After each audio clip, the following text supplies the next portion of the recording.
Hello दोस्तों, मैं आपका दोस्त अशोक कुमार आपका स्वागत करता हूं हमारे इस YouTube channel horror story in 2.0 पर। अगर आप हमारे चैनल पर नए हैं तो प्लीज़ हमारे चैनल को सब्सक्राइब करें और हमारी पिछली वीडियोस को भी ज़रूर देखें, आपको बहुत मज़ा आएगा। तो चलिए शुरू करते हैं आज की हमारी कहानी। यह कहानी विष्णु की है, जो कि एक ट्रक ड्राइवर है। विष्णु जी बताते हैं कि उन्हें ट्रक चलाते हुए लगभग 5 साल हो चुके हैं, लेकिन उनके साथ एक भी ऐसी घटना नहीं घटी जो वे अब बताने वाले हैं।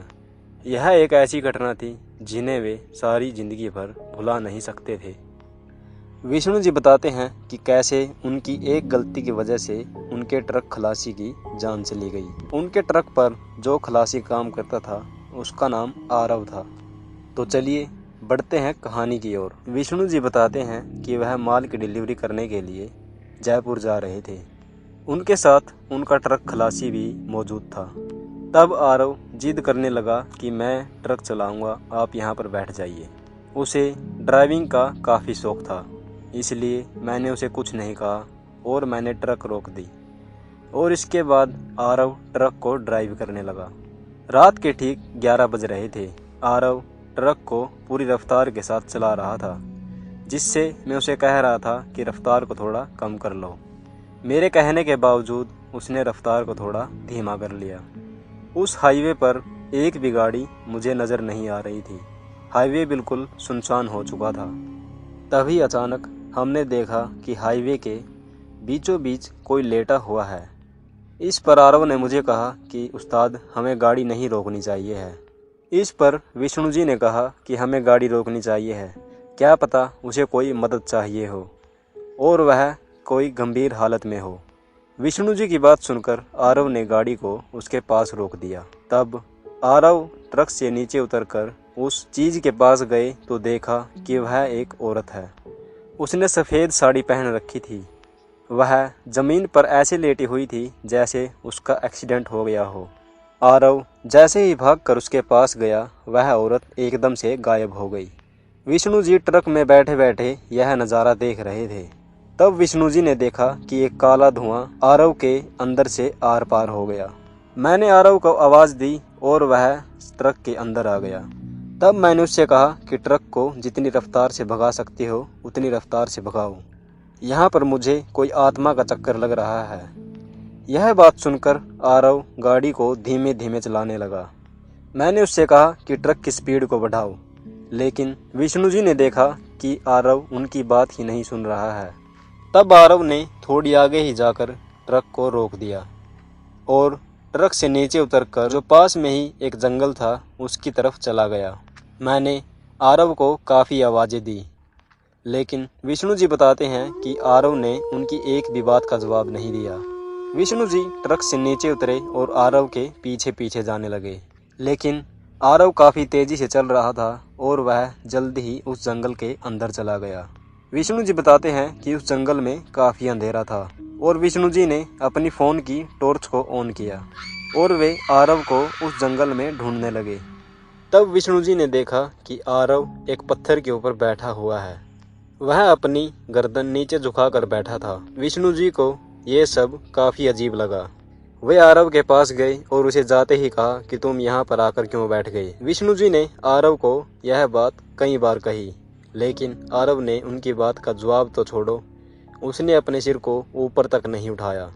विष्णु जी को अब तक काफ़ी गुस्सा आ रहा था। उन्होंने आरव के हाथ को पकड़ा और अपनी तरफ खींचा। तब आरव ने अपने घुटनों से अपनी गर्दन को निकाला। विष्णु जी बताते हैं कि आरव की आंखें एकदम लाल हो चुकी थीं। आरव ने अपना हाथ छुड़ाकर विष्णु जी को इतनी जोर से धक्का दिया कि विष्णु जी काफ़ी दूर जाकर गिरे। तब आरव एक औरत की आवाज़ में बोला कि मैं आरव नहीं हूँ। यह सब सुनकर विष्णु जी समझ गए कि यह किसी औरत की आत्मा है। वे भागकर अपने ट्रक के पास गए और वहां से वे शिवजी का लॉकेट निकाल लाए। यह लॉकेट उन्हें एक तांत्रिक ने दिया था। वह लॉकेट लेकर आरव के पास पहुंचे। लॉकेट को देखते ही आरव की हरकतें और भी बदल गई। वह जोर जोर से औरत की आवाज में चिल्लाने लगा। तब उस आत्मा ने विष्णु जी से कहा कि मेरे पास इस लॉकेट को मत लाना, नहीं तो मैं इस इंसान को जान से मार दूंगी। यह कहकर उस आत्मा ने आरव के शरीर को इस प्रकार मोड़ दिया जैसे उसमें हड्डियां हो ही ना। आरव के मुंह से अब दो दो आवाजें आने लगी। एक तरफ से वह औरत बोल रही थी और जैसे ही वह औरत चुप हुई तब आरव ने कहा कि उस्ताद जी मुझे बचा लो। तब आरव जमीन पर लेट गया और इस तरह मुड़ गया जैसे वह बीच से टूट जाएगा। विष्णु जी बताते हैं कि मुझे कुछ भी समझ में नहीं आ रहा था कि मैं क्या करूं। वह आत्मा विष्णु जी से कह रही थी कि तुम यहाँ से चले जाओ वरना मैं इसे मार दूंगी। विष्णु जी जैसे ही पीछे मुड़े तभी आरव ने चिल्लाकर कहा कि उस्ताद जी मुझे यहाँ पर मत छोड़ो, मुझे भी अपने साथ ले चलो। तब विष्णु जी ने देखा कि आरव के नाक और मुंह से खून निकलने लगा। आरव इस समय काफी तकलीफ में था। वह आत्मा उसे अंदर ही अंदर तोड़ रही थी। इस पर विष्णु जी ने वह लॉकेट आरव के गले में डाल दिया, जिसकी वजह से आरव ने एक जोरदार चीख मारी और वह चीख मारकर बेहोश हो गया। इस पर विष्णु जी बताते हैं कि मैंने आरव को अपने कंधे पर उठाया और ट्रक में ले आया।